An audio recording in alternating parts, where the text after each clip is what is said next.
બોલો સદગુરુ મહારાજ કી જય. આજ કે આનંદ કી જય. બ્રહ્માનંદમ પરમસ્વદમ કેવલમ જ્ઞાનમૂર્તિ ગંગાતીતમ ગગન સદસમ તદમસ્યાજીલક્ષ્યમ એકમ નિત્યમ વિમલમચલમ સર્વદી સાક્ષીભૂતમ પાવાતીતમ ત્રિગુણરહિતમ સદગુરુ નમામિ. એ દિલ કર દર્પણ મન કર મુખડું સ્વરૂપ જોઈ અંદર તારું મન કા માન્યા મેરમ નજરે ચડે તે મૂર્તિકા કરે જે દારું. નહીં નાજનો નહીં બુજનો નહીં ગુરુ નહીં ચેલો જળહળ જો જલ દે આ ફિરે અકેલો. ત્યાંના થોડા શબ્દ સાણથી સદગુરુ મળે સુનાર તણો ગુણ મિટાડીએ માર ધાર ને આધાર. પ્રેમ વાળી ના ઉપજે પ્રેમના હાટે વેચાય રાજા રંગ જો ચાહે તો શીશ સાટે લઈ જાય. રેણી થકે રામ રીજે રેણી થકી રોમે રોમ વિજાય રેણી થકે રસોઈનો પડવે રેણી થકી જોને ભાવ થાય. બોલો સદગુરુ મહારાજ કી જય. આજે આપણે એક અભેદ જ્ઞાન વિશે સત્સંગ કરીશું જે અમને અનુકૂળ આવશે રીતે એને માન્ય આપશો અને જે કંઈ ભૂલ હોય તો જણાવશો. જ્યારે આપણે મન વિશે વિચારીએ છીએ ત્યારે મન ને બને છે અને આપણે નાતા બનીએ છીએ.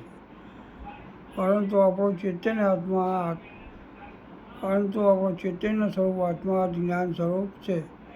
માટે મન જ્ઞાનનો વિષય બને ત્યારે આપણે જ્ઞાન સ્વરૂપ આત્મા દૂર રહેતો નથી.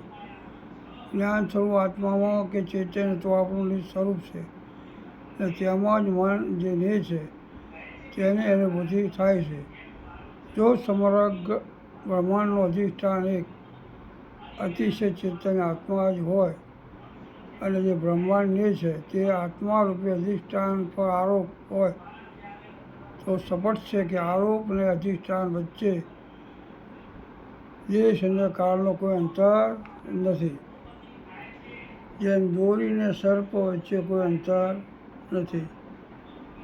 પડદો અને ચલચિત્ર કે છીપ અને છીપમાં દેખાતી કાંતિમય ચાંદી વચ્ચે કોઈ અંતર હોઈ શકે નહીં. તેમ શરીર આત્મા ઉપર જે શરીરનો આકાર અને નામ આરોપિત છે અથવા સ્થૂળ શરીર સૂક્ષ્મ શરીર અને કારણ શરીર મન બુદ્ધિ ઇન્દ્રિયો કે પંચમહાભૂતના સંગનું આ દેહરૂપી પુતળું સર્વ કણે આત્મા કે ચૈતન્ય બ્રહ્મરૂપ આરોપ માત્ર જ. આમ વિચાર તો વાત દિલ વિવાદ છે કે મન આરોપ છે અને આત્મા અધિષ્ઠાન. શું છે? મન આરોપ છે અને આત્મા અધિષ્ઠાન છે. અધિષ્ઠાન વગર અધિષ્ઠાનથી વેગળા રહીને મનનો આરોપ તરીકે અસ્તિત્વ જ હોતું નથી.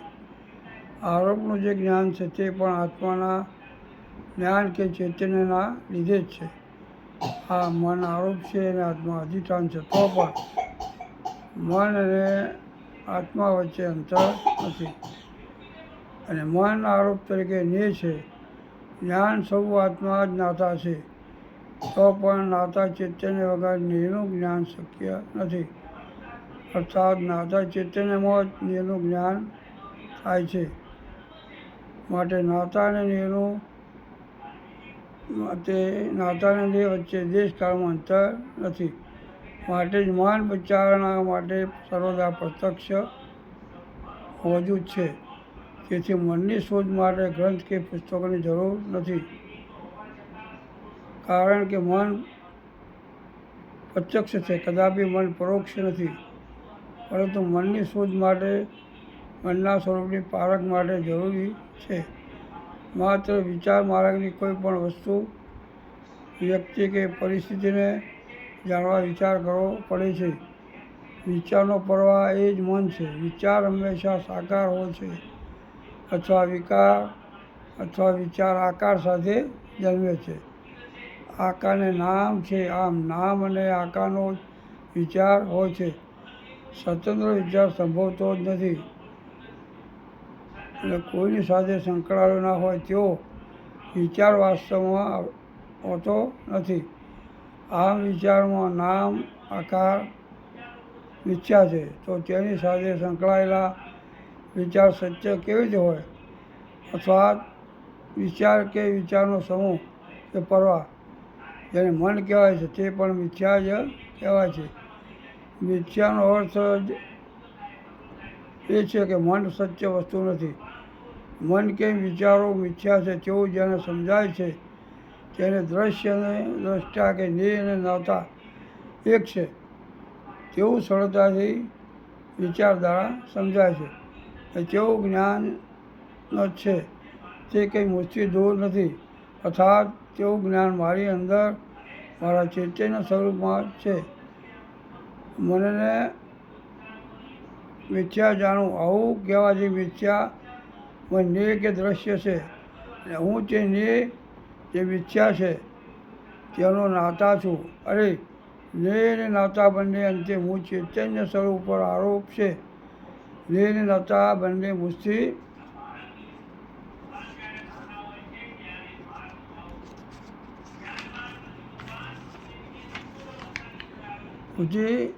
અભિન્ન અને અભેદ છે.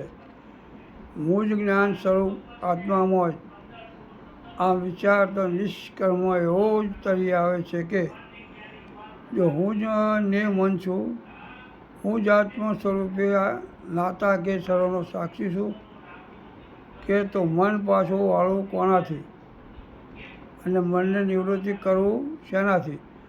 જો સર્વ નિયમમાં હું જ અધિષ્ઠાન છું, સમસ્ત આરોપનો હું જ દ્રષ્ટા છું, તો મન મારા માટે જ્ઞેય પણ છે અને દ્રશ્ય પણ છે. માટે મુજથી નાતાથી મન અભેદ છે અને મારા જ્ઞાનનો આરોપરૂપી વિષય હોવાથી પણ મુજથી ભિન્ન નથી. આમ જો મન હું જ છું તો પછી મન મુજથી પરાવર્ત કેમ થાય છે? એટલે હું મુજથી ન તો અંતર્મુખી થઈ શકું છું કે ન તો સન્મુખ થઈ શકું છું. માટે વિચાર કરવો ઇષ્ટ છે કે મનને પોતાનું સ્વતંત્ર અસ્તિત્વ જ નથી. મન જેવી કોઈ સત્ય વસ્તુ નથી. આત્મા જ અજ્ઞાન કાળે મન રૂપે ભાસે છે. તેવો વિચાર કરવાથી એ જ ક્ષણે અજ્ઞાન દૂર થાય છે અને તે ક્ષણો મનનો નાશ થાય છે. જ્ઞાનીને મન શરીર પડછાયો છે, પ્રતિબિંબ છે અથવા આરોપ છે કે ભ્રાંતિ કે ઉપાધિ છે. તેથી શરીર સાથે ન તેને કંઈ સંબંધ છે, ન તો શરીરની ઉપાધિની વ્યથા અનુભવે છે. ભૂખ, તરસ, અંધાપો, બેરાશ, કામ, ક્રોધ વગેરે બધા સૂક્ષ્મ શરીરના ધર્મો છે. હું તો લિંગ શરીર રહિત છું, તેથી તેઓને અને મારે કોઈ સંબંધ નથી. આમ જ્ઞાનીની દૃષ્ટિમાં અનાત્માના કોઈ ધર્મ પોતાના હોતા નથી. ક્રોધ કે પ્રસન્નતા બંને મનના ધર્મ છે. મન જડ છે અને આત્મા ચેતન છે. એટલે કે સર્વદા આદિત્ય આત્મા જ ને જ જોતો હોય તોય ક્યાં ભેદદર્શી મન કે તેના ધર્મનું અસ્તિત્વ હોઈ શકે? આમ ન તો ભોગીના ભોગનો અંશ છે કે ત્યાગીના ત્યાગનો અંશ છે. બંનેમાં કોઈને કોઈ સ્પૃહા બચી અપેક્ષા બાકી છે. વાસના અવશેષ છે. જો વાસના કે સ્પૃહા જીવે છે ત્યાં સુધી વ્યક્તિ બંધનમાં છે. જે વાસ્તવમાં સ્પૃહા રહિત છે તે અતુલ્ય છે, કારણ કે તેણે ભોગીના ભોગના અને ત્યાગીના ત્યાગની લક્ષ્મણ રેખા ઓળંગી લીધી છે. તે તો બંનેની પેલે પાર છે. નથી ભોગ માટે સ્પૃહા, નથી ત્યાગની અપેક્ષા. એટલું જ નહીં પણ જેણે મોક્ષની અપેક્ષા પણ છોડી છે અને તેની તુલના અશક્ય છે. તે તો પોતે પોતાના જાણી પોતાનામાં તૃપ્ત છે. જ્ઞાનીને ગ્રહણ કે ત્યાગ હોઈ શકે નહીં.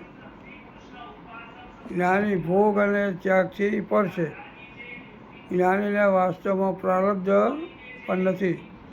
કાર્યને કારણે કાર્ય કારણ રૂપને પરાત્પર બ્રહ્મને જાણી લીધા પછી જીવની અવિદ્યા રૂપી ગાંઠ ભેદાઈ જાય છે અને સઘળા સંશયો કપાઈ જાય છે અને સર્વ કર્મનો ક્ષય થાય છે.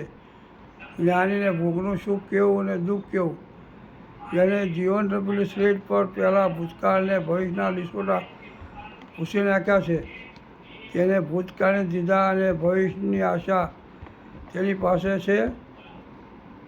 શાશ્વત વર્તમાન અથવા સાક્ષી ભાવે જે માત્ર જોયા કરે છે, માત્ર ને માત્ર પોતાના વર્તમાનમાં જ જીવે છે. બીજી કોઈ પણ તેને અપેક્ષા કે આશા ઈચ્છા છે જ નહીં. બોલો સદગુરુ મહારાજ કી જય, પલારામ મહારાજ